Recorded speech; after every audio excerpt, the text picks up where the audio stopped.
Episode 187, IRONMAN Louisville with Craig Clark. Welcome to the pursuit of the perfect race. I'm Coach Terry Wilson, and with each episode, I bring stories of athletes to you that share their experiences at races in order for you to learn how to have your perfect race. We will hear stories from athletes of all ages, abilities, and races of all distances. So regardless of where you fit in, there's something in it for you. Thanks for spending some time with me today. Now let the pursuit begin.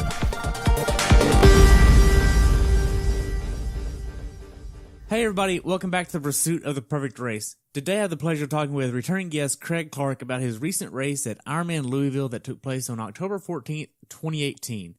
The temperature on race day was 48 and rose to only 61. And notable about this race was it was raining pretty much all day and the swim was also shortened. He has a great amount of information to share with us today, and I look forward to diving into your race. Craig, welcome back to the show, man. Thanks for having me again. Hey, so what was your training like in between Augusta and Louisville? I had right after Augusta, I had like a 1 week recovery week, and then I went right back into preparation for Louisville. Wow. So on that big week, what did you end up doing? On what? In between that big week right there, in between the two races, what did you end up doing? What did I do? I had I had the one recovery week, and then the following week, I had basically 2 days every day that week, and then just like a 85-mile bike on Saturday, and then no run off the bike, and then a long run, like a 10 or 12-mile run on Sunday, and then I started my taper week. Okay. Like I did all the super long stuff before even Augusta, since they were only 3 weeks apart. Right. So, being that we've already talked about your life-work balance and all of your bigger training stuff in episodes previously, we'll just skip that portion. And if you're listening and you want to hear that, you can just go back and reference those episodes with Craig. It's been great hearing that in the past, but don't feel like being redundant here and diving into all that because we've already done that in the past. Right. So, being that you had a little bit of a taper in between these two big races that you did, the 70.3 in Augusta and Louisville, once you got into the taper, you probably started looking at the weather at this point, and it was pretty decent up until a certain point. But what was your interpretation of the weather as it got closer and closer to the race? I really try not to focus on that, because at the end of the day, you can't control whatever the weather is going to be on race day. And I think that it just, it can hinder you. It can play mind games on you. If you try to focus on what the weather's going to be like, especially if it's going to be like a forecast like they were, for Louisville, I think it can hurt you. It can start the day out, or maybe make you, uneasy and, nervous days out when you should be trying to focus on getting rest and getting good night's sleep. Cause you usually I never sleep good the night before a race. Usually it's just a couple of hours. Usually my best sleep is 2 or 3 days out. Those few nights I get, 8 to 9 hours of good sleep. So if you try to worry about the weather and then you don't get good sleep, there's nothing you can do anyway to change the weather. So it is what it is. Right. So when did you actually start heading up to Louisville, and when did you want to get your reservations and travel and all that stuff booked? I usually book my housing 6 months out. I found that's a good number. I do an Airbnb now for all away races. whether it's short or long stays, just for the fact that I have my own kitchen. So I don't have to eat out every night, and I can basically kind of stay on my same type of nutrition. I can just go to the grocery and buy what I need and cook the same stuff, and my nutrition's not all out of whack leading, 3-4 days out from the race. And actually, I've found that it's typically cheaper to do it that way. Usually I get together with a couple other teammates and we'll just go in, like a 3-bedroom house and split it 3 ways. Or whatever, 4-bedroom house or whatever. Right. So whenever you actually got to Louisville, you already had your Airbnb and all that set up. You just drove up with your bike, I'm assuming, being that it was somewhat local for you. Did you have an impression of what you wanted to do in Louisville as far as a time goal? I was hoping to be in 13 hours. I went 14 hours. I did this race last year in 2017, and I went 14 hours and 11 minutes. So I was shooting to be in the 13-hour range, somewhere in 13 hours. Okay. So whenever you got to Louisville and you made your way to the expo, what was your impression of the expo here? I know you've done this race before, but I also know that Kona is the day of bike check-in as well. So I've been to other expos, and whenever I was here at Louisville, I kind of had this impression of, wow, everybody's at Kona, not here. Yeah, the first year I did it, I was disappointed by the expo, but I kind of knew what to expect. I knew it wasn't going to be a big old elaborate expo because of Kona being the day before, the same weekend. Everybody's in Kona. Right. I think maybe they could maybe try to improve that a little bit. Because I think it's when you show up to a race and you go to the expo and there's like nobody there, it wasn't too bad this year. They had a few vendors, but it's always I think the expos are cool and see all kinds of new and different things, but I pretty much knew what to expect this year, being that it's the same weekend as Kona. Right. So after you get your check-in, your bike checked in and all that fun stuff, what are you doing for nutrition from just a day-to-day nutrition aspect the day before the race, being this is a full Ironman versus the 70.3 distance that we talked about with Gulf Coast and Augusta? Right. You're referencing into as far as my nutrition intake? Yeah. Just what are you doing for breakfast, lunch, and dinner the day before your race? Okay, so I was doing this stuff called we called it banana mash. It was like almond butter with peanut butter. Almond butter with bananas and protein powder. I was eating that like every morning for breakfast.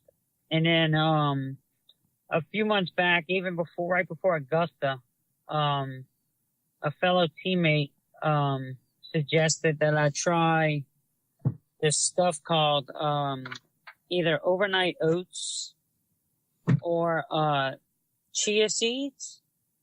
So I've switched my breakfast now to that. I find I have more energy, and it actually it lasts longer, like carries me longer in the day. Really? I don't get hungry. Yep. I take black chia seeds and I soak them in 4 ounces of almond milk with a dash of cinnamon and a teaspoon of vanilla extract. I make them the night before. Like, for instance, tonight when I go home, I'll make them and then put them in the fridge for tomorrow morning. And then the chia seeds soak up the almond milk. And it makes almost like not a pudding, but almost like oatmeal. an oatmeal consistence. And then in the morning, I add fresh granola, a tablespoon of peanut butter, and then I'll sprinkle a little bit of cinnamon on it and mix it all together, and then top it with some fresh fruit. Wow. And it's pretty good. So that's what I did. That's what I did for breakfast. That's what I do every morning for breakfast, but that's what I did the day before the race for breakfast that morning. Okay. So whenever you actually think about what time you got to bed and how you were looking at the weather the next day, what was this like for you? As far as Saturday, we did a few I went to the expo and took care of a few things, did the bike check-in. We got back to the house early on Saturday afternoon, and then chose to order dinner in instead of going out, just because I didn't want to be out, to 7, 8 o'clock at night. So while I was at home, my stuff ready, or making my final preparations, my buddy that was with me, he went and I called in dinner. He went and picked it up, brought it back to the house for us. For me, him, my wife. Nice.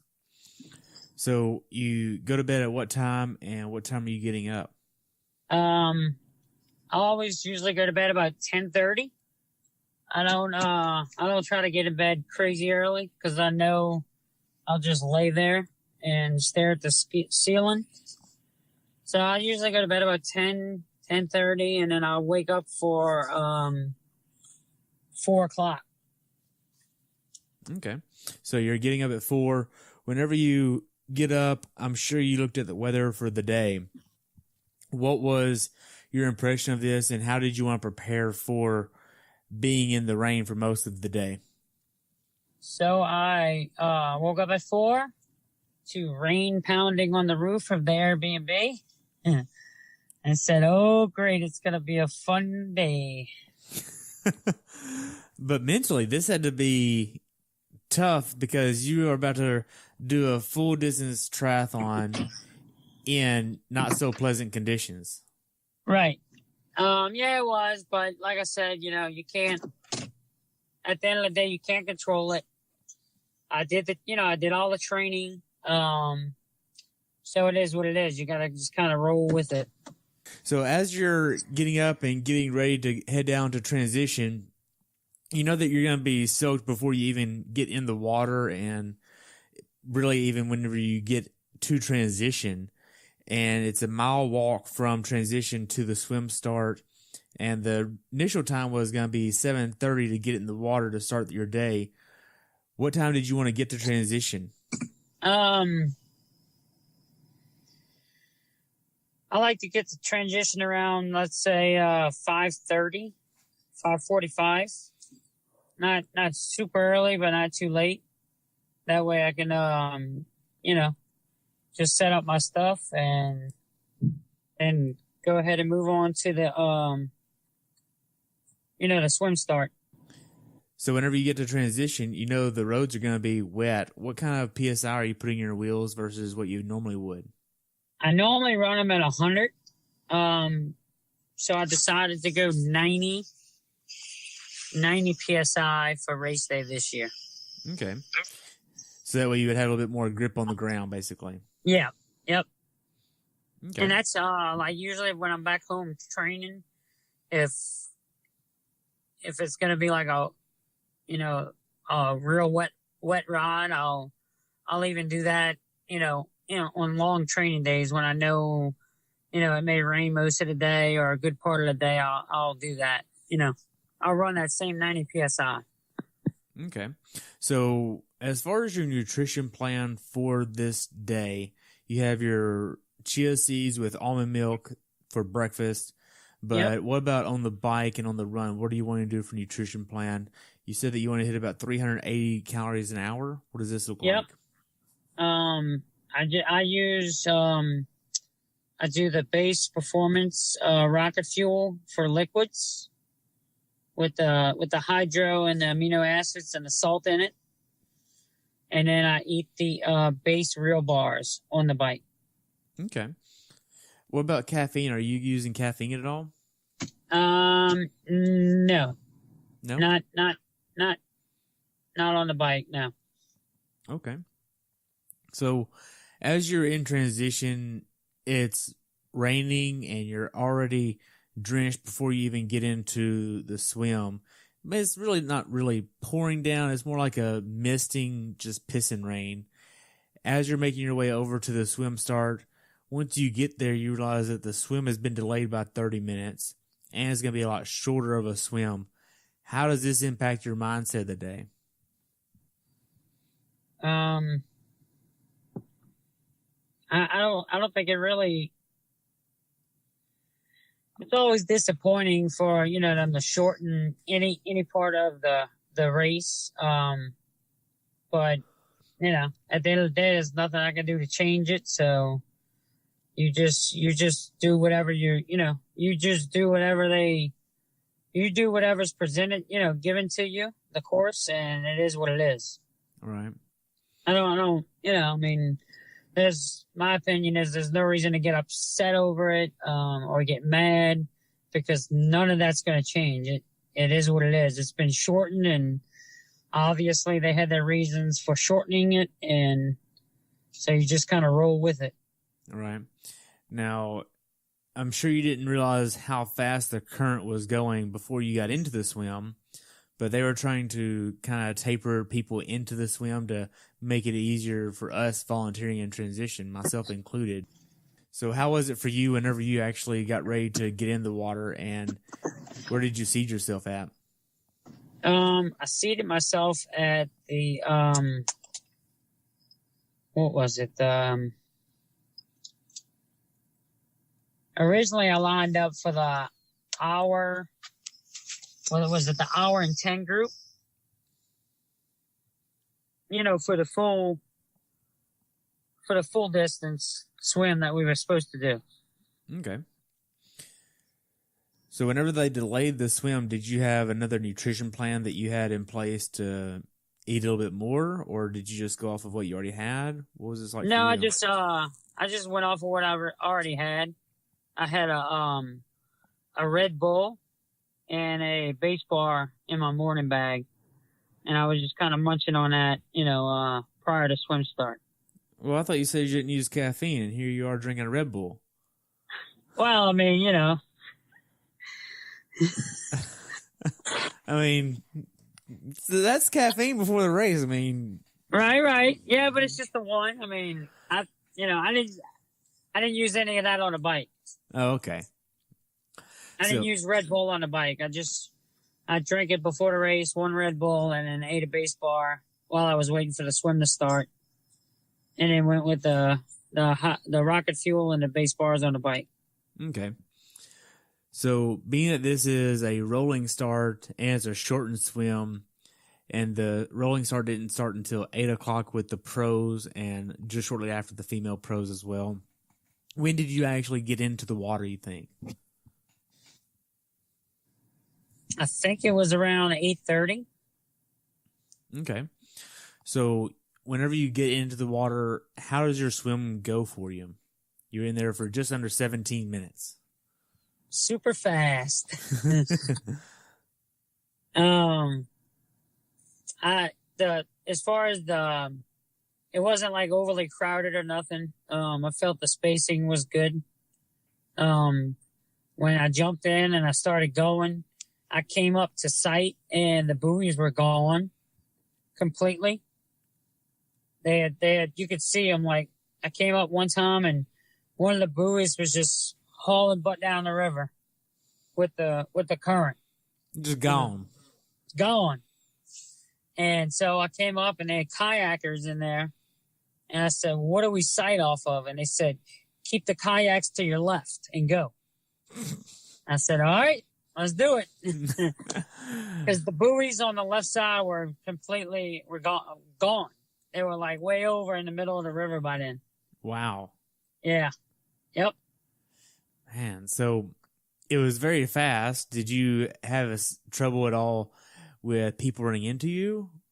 No, I felt the Spacing was good. I mean, I got the occasional little, bump or kick, but nothing crazy. No. Okay. Now, did you wear a wetsuit? Yes. Why? I mean, you didn't really need it, did you? Actually, I put the wetsuit on before I left my house that morning. Really? Yeah, because of the cold weather. The cold, and that was my plan. It was in the 40s and it was raining, and I didn't want to get cold. Waiting all that time to get in. So I said, you know what? I'm gonna put my wetsuit on now, and if I start getting too hot, I'll just peel it down. But I don't think I will. And right. I didn't. I stayed in a full sleeve wetsuit from the time I left my Airbnb to the time I jumped in the water. Wow. Warmness. Now, as you get ready to get out of the water, did you have trouble getting out of the water with the current there pulling you downstream? Did you have to slide a certain way? What was this like? No, I mean, I think the water support did a real good job on. They kind of formed like a barrier, and as you came up to it, they just telling everybody turn hard left, and I didn't experience any trouble there. Okay. So I had at the swim exit they had a white tent, and I practiced this on Saturday, the day before, and I just used that as my my land target to look for during the practice swim and on race day.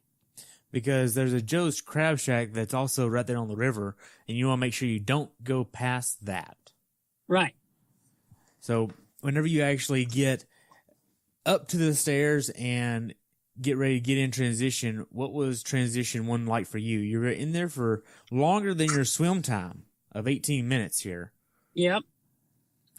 So based off of the weather and what it looked like it was going to do all day, I went in T1 and did a full change. That way I could start the bike out dry and hopefully stay dry as long as possible. So I did 5 different layers on the bike on the top.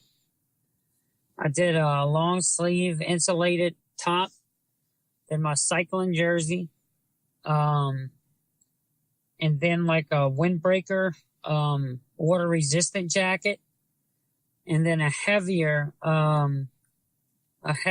cycling jacket over the top of that. And what did you do for your legs? My legs typically I find they don't get cold. I guess because of the rotation from riding the bike. So I just had regular bids on, cycling bids, and my regular socks and shoes with toe covers. Okay. So did you have gloves on as well? Yes, I did. I had full finger gloves on. Okay. So were they cotton gloves, rubber gloves? What were they like? Inside was cotton, and on the outside they had a water resistant barrier, like on the outside. Okay. So looking back on it, do you feel like this was a good way to dress for this day?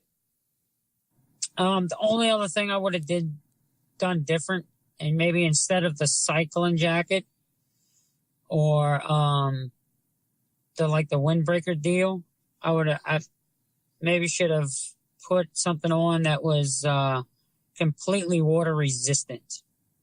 Because after about 50, 60 miles, it started to finally seep through all the different layers. Wow. Yeah. So as you're heading out of T1 to start your bike ride here, what are the first few miles like for you on the bike ride, getting out to the actual lollipop? Because there's a stick here, then you do 2 loops on the lollipop, then you come back. What are the first few miles of the stick like for you? It wasn't too bad. It was cold. It was raining pretty good. But I've done the course before, so I kind of knew, what was up ahead, Right. How was the road quality for you? It was fine. Did they improve it since last year?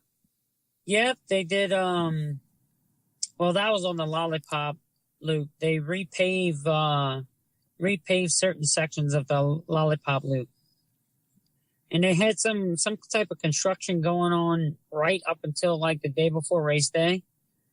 And they said that the paving crew stayed out there all night Saturday to get it done for us on Sunday morning. Wow. Yeah. That's kind of nice. Because it was they were doing some type of road resurfacing at the bottom of one of those big hills on the Lollipop. So I think there was some concern with, people coming down off of a hill, doing 35, 40 miles an hour and hit the rough road surface. Wow. So when did you realize that this was going to be a mental beatdown of a day for you in a race? At what point did you realize that this was going to be really tough for you? I guess about 50, 55 miles in. I don't know why, but I don't know if it was the cold weather, the rain, just the maybe mindset kind of setting in, but I didn't seem, my power started dropping. That's the first thing I noticed after about 55, 60 miles. My overall power started dropping pretty drastically. And it seemed like no matter what I could do, what I tried to do, I couldn't get it back up. And I just seemed to be slowing down more and more and more and more. And were you getting more and more cold because the water was seeping in as well? Yeah, at about 60 miles, I was pretty cold. So I really think that had a lot to do with it. That's why I said the only thing different is maybe went with some type of water resistant top to try to keep me dry. I think the cold rain ultimately affected me, towards the back end of the bike. Right. So how were the first 3 hours on your nutrition plan? Were you nailing your nutrition plan along the way? Yeah, I was taking in the plan that I've used for last year's race and this year's race was three bottles of rocket fuel, and then the 3 base bars for the first half, and then same thing on the second half. The only thing I did different this year was I put 2 Snicker bars in my special needs bags along with the rest of the transition, and I gobbled those down and when I stopped to refill my special needs stuff. You said gobble those down, like you just scarfed those down as quick as you could. Yep. So you didn't waste any time. Was that like a reward for getting halfway? Just like a little pick-me-up, I did it in my training when we do our longer training days, like 80, I guess 75 plus miles. We'd stop at a little store along the way, and I'd grab a Snickers bar and eat it, and then we'd jump back on the bikes and go, and it always used to seem to, like pick me up, like I catch a second wind, Yeah.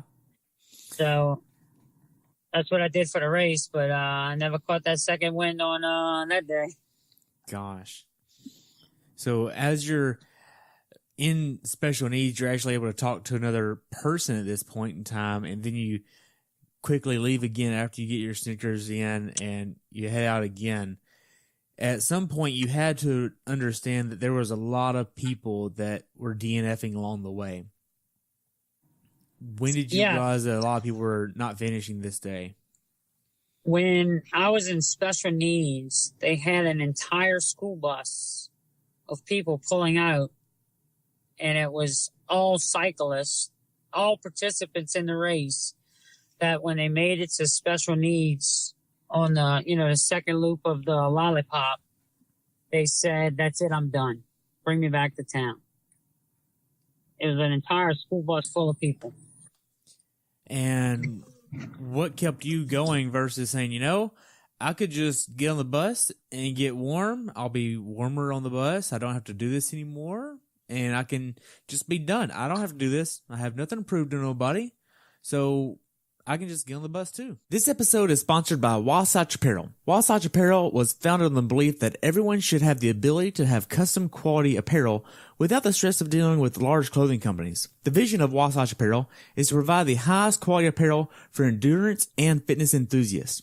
They specialize in custom triathlon and cycling gear. Whether you're an individual that wants to make an impression or a large team that needs kits for everyone, Wetsuit Apparel has the highest quality and customer service to deliver exactly what you need. Thank you, Wetsuit Apparel, for sponsoring this episode.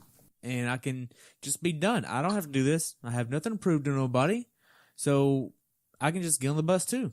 I think it's just my drive and determination. I've done all the training. Yeah, the weather sucks. Yeah, it's not going to be the day that I wanted. But at the end of the day, I came here to do an Ironman, and that's what I'm going to get done. Whether it's super slow, so what? At the end of the day, still finished. I still, completed. I guess just kind of like no quit attitude. No matter how bad it sucks. Because, they got people out there that maybe want to do it and either physically can't or, whatever, just don't have the opportunity to do it. And here I am, I got the opportunity to do it, and I've survived the training, and I'm physically capable of doing it. But I'm just going to throw in the towel because I'm having a bad day or, the weather sucks. That's kind of like, I don't know. I just don't have that, no quit attitude. All right. I kind of got that no quit attitude. And I had people there like my buddy, Scott.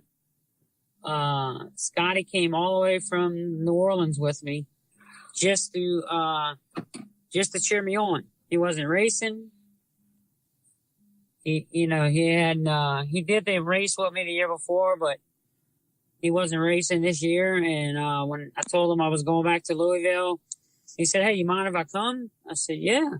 I said, "That's fine." I said, "For what though?" He said, "Oh man, I want to cheer you on, So that was pretty cool of him, Wow. So as you're approaching miles 80, 90, and 100, you've been out there on the bike course for coming up on 6 hours, almost 7 hours. How are you mentally holding on? Because you've got to be shivering by this point. Your gloves are probably soaked through, and you're absolutely freezing on the bike because the faster you go, the colder you get. So going uphill is probably a little bit easier mentally because you're able to get a little bit warm. And the backside is actually harder because you don't want to go so fast because you're going to freeze to death. Right. So how are you holding on to these miles? I just kept plugging away 1 mile, 1 mile at a time. I'd look for I think they had the markers like every 10 miles. So like I said, I know the course pretty good in my head. So, I've seen, when I turned off, like made that final left turn, I knew I was only about 33 miles from downtown Louisville. So I said, this is the home stretch. Let's just keep going, whether it's slow or whatever, let's just keep moving forward. Wow. So you mentioned your power a little bit ago. What kind of power were you wanting to hit? Based off all my training and like my long rides, I felt that, we were I was shooting for like around 145 to 150 watts. over the whole race, the whole distance. So that's what your average you wanted your average to be? Yes. Okay. So with this, did you have a normalized power, or did you want to look at 3-second average, 5-second average? What were you actually looking at on your computer? So what I had on my computer, I had average power for the lap and then 30-second power. Okay. That way I could kind of keep a watch on the power, every 30 seconds. And then also I could monitor my power over the entire ride. Okay. So, and you said that started falling off on miles 50, 60, and 70.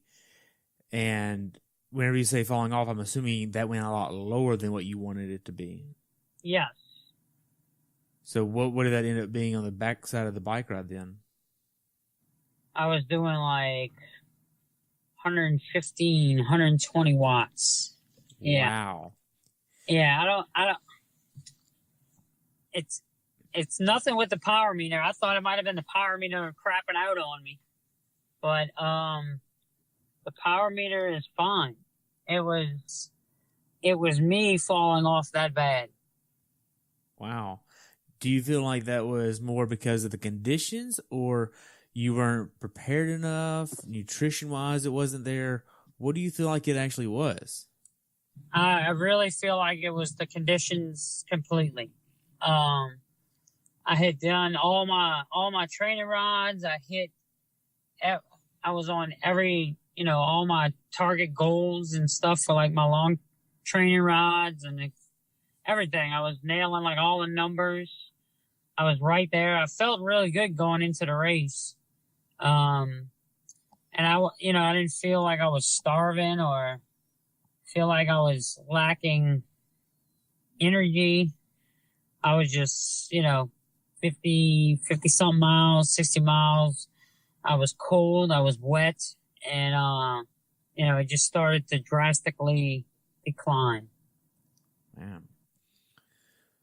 So as far as the bike ride goes, did you see a lot of flats or mechanicals or even wrecks, being that the weather was so bad? I've seen a few flats, which was kind of to be expected. I heard some talk of a few wrecks, like from other people. I did myself almost get into one wreck. Really? Yeah, on the first loop, we were coming down. We had turned off the main road and we're going like through the neighborhood part. I don't know what section of the course it's on. But it's like a few short little hills. You go up and then down and up and down and up and down, like one after another. And the ups are pretty steep and the downs are pretty steep, but it's all short. It's like a short up, short down, short up, short down, short up, and then a little bit longer down. Well, on the second one, we were coming and the bike course was a little crowded and, some guys yelling. You can hear them from the back. On your left, on your left. And he comes flying by me, like cruising. And they got 4 or 5 people up in front of me. And he's going down like the second hill. And they're going up the third hill, the start of the third. And he just runs right into the back of them. Wow. And they all, fall like dominoes, like everybody, like 5, 6, 7 of them fall. And now the road is instantly blocked. And here I come. Wet. And it's wet and I'm coming down. So I try not to jam on the brakes because that's going to cause me to fall. So I slow down and luckily I'm able to unclip, jump off the bike, and kind of take it off onto the shoulder, the ditch a little bit. I didn't crash or anything. I just kind of jumped off the bike and ran off the road into the embankment a little bit. And then I was fine. Everybody kind of helped each other up. But then we all had to walk up that third hill. God. Yeah, because we were about a quarter of the way up it. And you look back, and there's all kinds of other people coming. So you can't go back down because I think that would have just been a disaster. So we all just got on the side of the road and just walked up that third little hill, and then got back on our bikes at the top and proceeded on. Man. So as you're approaching T2 and you're getting ready to get off the bike, you've been on the bike for nearly a little bit more than 7.5 hours here, opposed to what your goal time was. Mentally, how hard of a hit was this for you? I think it was,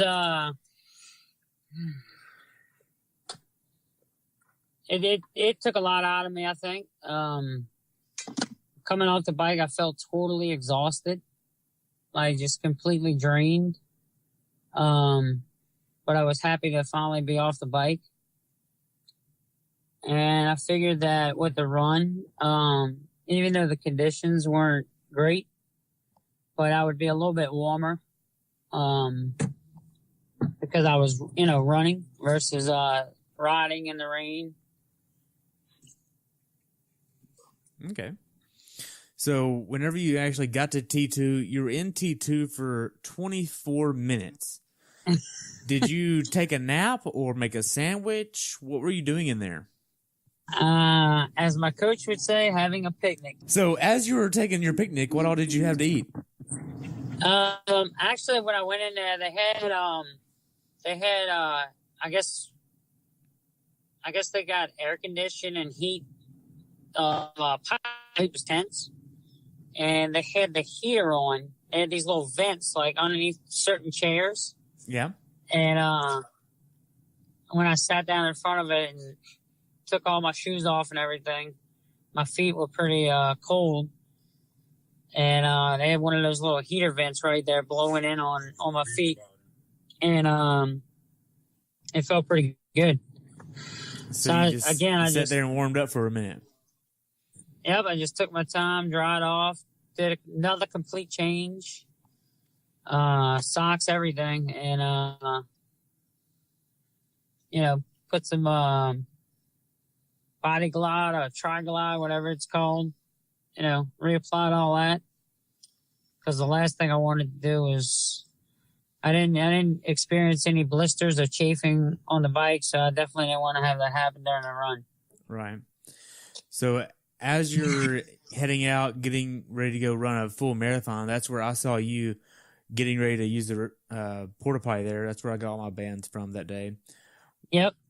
You really didn't look that great, to be honest. And I think I even told you, like, man, are you okay? Like, yeah, you did. You said, "Hey, man, you all right?" And I said, "Yeah, I just gotta get moving."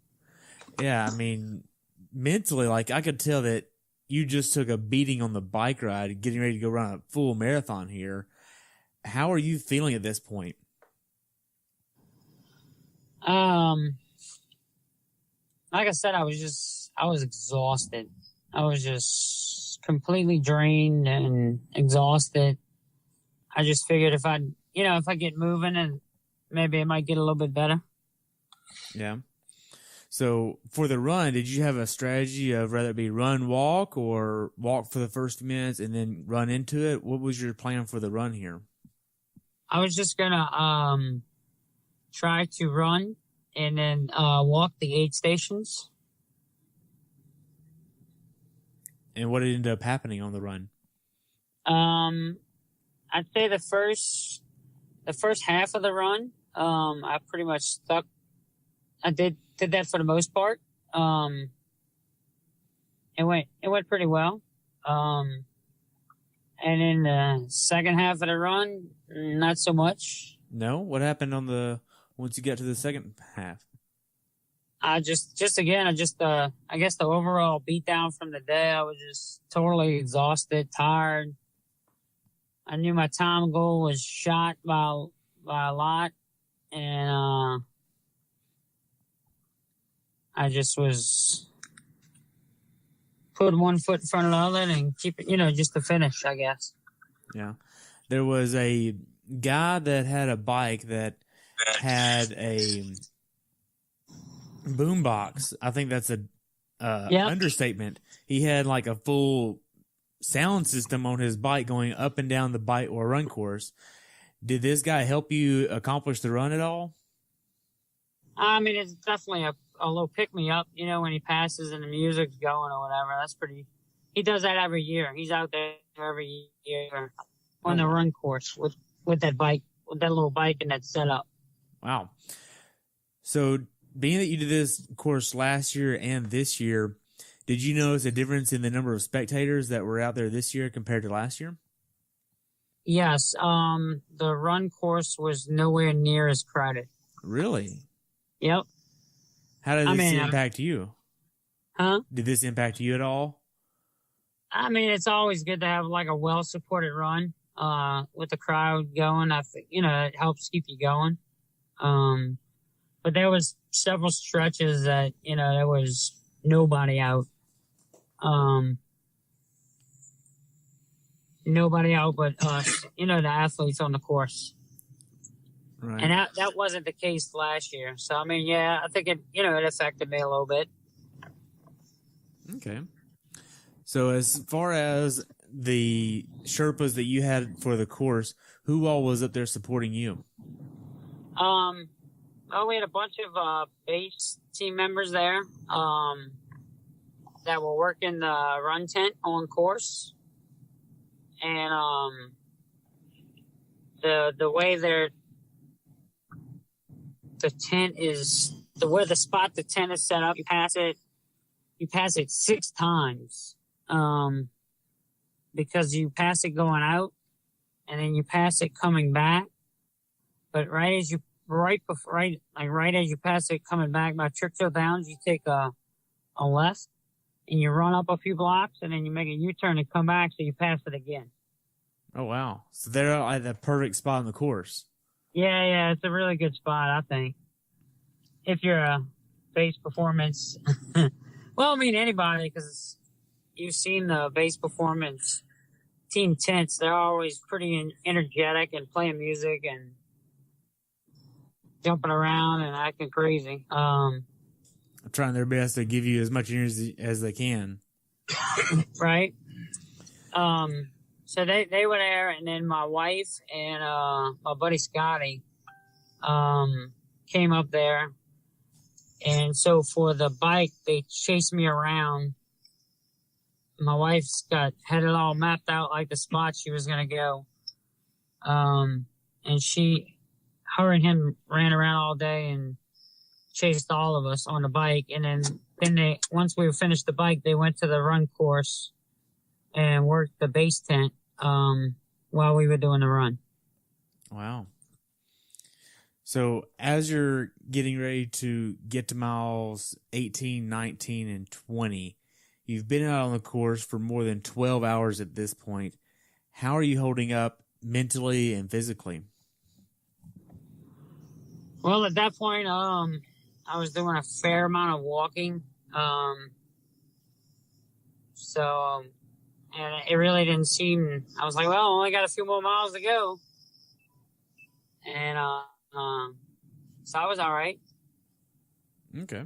I was like, I survived another one. Yeah, because you're wrapping it up, and at this point, you're far enough away where it's still really far away in time, but it's not too far away where you can't see the end in sight. Right. Yep. After a day like that, when you say, oh, I only got, 7 more miles to go, that ain't that bad. Yeah. So as far as the run, how did you want to mentally get through this? Because whenever you got off the bike, you could have just said, I'm done here. I'm not wanting to run a marathon in these same conditions that I just was on the bike for 7.5 hours for. And you had to have some kind of plan mentally for this. I think it's just that overall mental toughness that they talk about that got me through it. So it wasn't necessarily your fitness or your nutrition plan? Well, I'm sure that helps. they say, you know, trust the training. So if you do the training, race day should be a breeze, right? But this wasn't a breeze by any means. No, it wasn't. It wasn't. But I think, you know, all those hours of training, yeah, definitely helped me prepare to get through it. So whenever you actually think about the hills or the course itself and the aid stations, how was all of this on the run? I think the hills are not bad at all. It's only I don't even know. It's barely any elevation. Yeah, it's fairly flat. Yep. And I think the aid stations, you know, every mile and some change are good. Okay. I think they got that spaced out real well. Did you put anything in your run special needs? Just a dry pair of socks and some ibuprofen. Did you take either one of those? I took the socks and put them in my back pocket because I didn't need them, but I didn't want to throw them away. And I took the ibuprofen and I took that. Okay.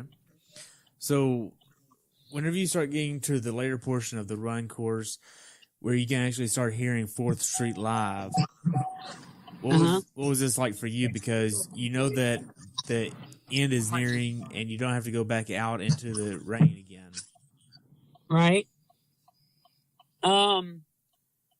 When you're coming up to the finish line on a full, that's always exciting. To hear the finish line and hear them announcing people. And I was just like, I'm done. Yes, I'm finally done. I made it. Let me just wait till the blinker turns off here and I'll re-ask that question. Yeah. Okay. All right, go ahead. I got you. Okay. So as you're getting ready to approach the finish line, you can start hearing 4th Street live. What is this experience like for you? Like I said, it's always exciting to see and hear the finish line on an Ironman. The crowd starts to pick up a little bit. The crowd gets, considerably thicker the closer you get to the finish line, and that's always uplifting. Right. So you turn right into 4th Street Live from the run course. Right. What's it like whenever you actually see 4th Street Live? Because to put this in perspective, if this is your first time listening to a Louisville episode, it's basically 2 stories of bars and it's lights, Jumbotron, excitement everywhere. Everybody's pounding on the banners at this point of the night. And it is literally electric. How was this as one of the finishers finishing after such a terrible day on the race course? It's great. It's I look forward to it. I've done Louisville twice. It's exciting. It's electric. I tell people it's like a Super Bowl championship game. And you just won, and you're coming in, and everybody's cheering for you. Wow. That is pretty awesome. So, as you're getting done with the finish here, what do you do after the finish line? I finished up, grabbed the heat blanket, and then met my wife and my buddy Scotty towards the back end where you come out at. Okay. Where you come out of the, whatever it is, the athlete, the finish chute. Yep. Okay. So after you look back on it a little bit, how was your recovery process? I was extremely sore for the first few days. And also I had my left hip has been giving me a little trouble this year. I went and had it looked at, and I have a considerable amount less cartilage in my left hip joint versus my right hip joint. And it did start to bother me during the race, especially on the run. So that it was pretty sore for the first few days after the race. Really? Yeah. Wow. So looking back on this incredible race that you actually finished, what are some things that you learned along the way that could help other people have the mental determination that you have?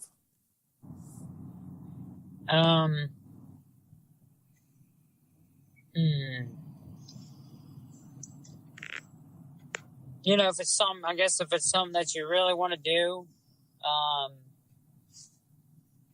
you just got to hang in there and stick it out when it gets crappy and when it sucks.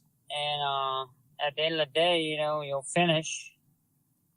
You'll accomplish your goal. You know, it's the finish. Right. I set time goals and try to improve myself from race to race, but at the end of the day, if you have a bad day, I think it's a win as long as you finish. Right. You know, something like that. So if the conditions were fair on just like a normal, hopefully a normal-ish day, I mean, the South this year hasn't been the best of places to race in the world, but if it was a normal, fair weather day, what are some tips that you would give first-timers for this race venue? I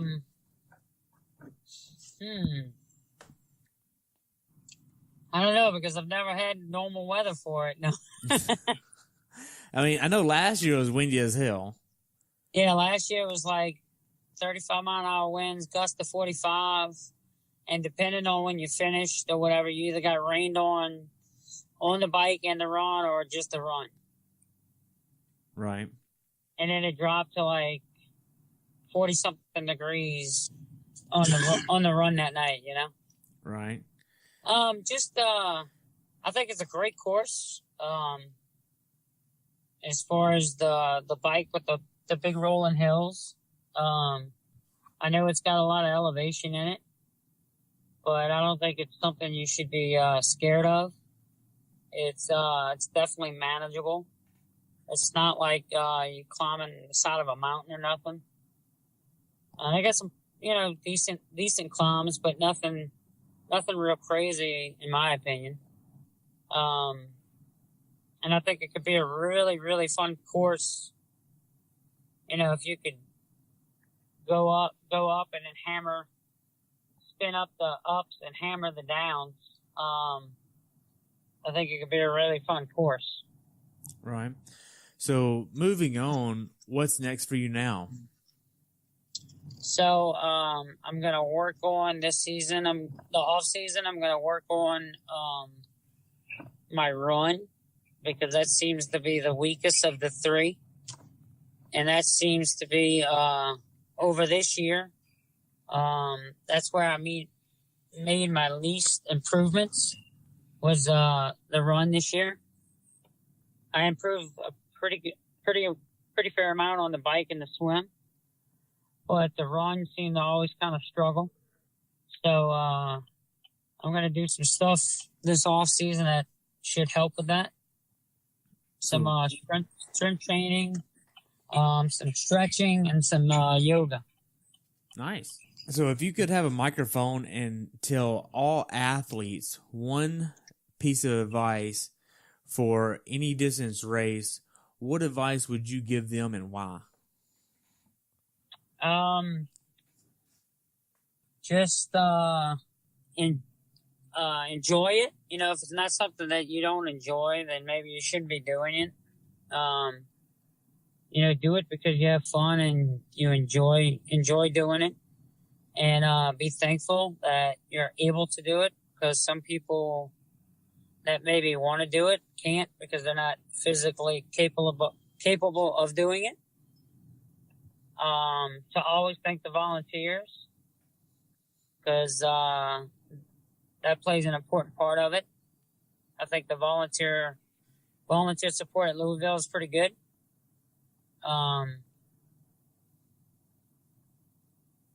And just, you know, at the end of the day, just put a smile on your face and have fun doing it.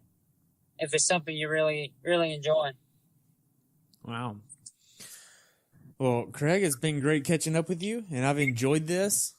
So before I let you go, just how can athletes follow you? I know that you have an amazing journey that a lot of people should really reach out and follow you about, because you've lost a lot of weight and now you can actually do full Ironman distance triathlons. It's really amazing for that. Right. So how can people follow you? I'm on Facebook as Craig Clark. They can follow me on Instagram as Clark144.6. And they can also follow me on an Instagram page that I'm on called The Path. Awesome. Well, Craig, just to conclude the episode here, I've already known what your definition of a perfect race is and some other fun things, but if you could put an ideal triathlon course together for you to include weather conditions, what would you want in a race? What would I want in a race? A bike course with elevation, downstream swim with super clear water, and a flat run course with a high of about 70 degrees and a low of about 58. Wow. That sounds awesome, man. I don't think it'll ever happen. I doubt it. I don't know of a river anywhere that has crystal clear water. Right. They're all murky and nasty. Yep. Wow. Well, it's been great catching up with you, Craig. I've enjoyed it, and I look forward to following you next year, okay, man? All right, man. Thanks a lot. Hey, have a good day, okay? All right, bye. Thanks for tuning in today. I hope you were able to learn something from today's episode. If you enjoyed the show, please take a minute to leave a review on iTunes or share it with a friend. Be sure to subscribe so you never miss an episode. If you'd like to see pictures from this athlete's race, learn more about who I am, what I'm doing, or be on the show yourself to share your story, check out my website at CoachTerryWilson.com. Until next time, continue the pursuit.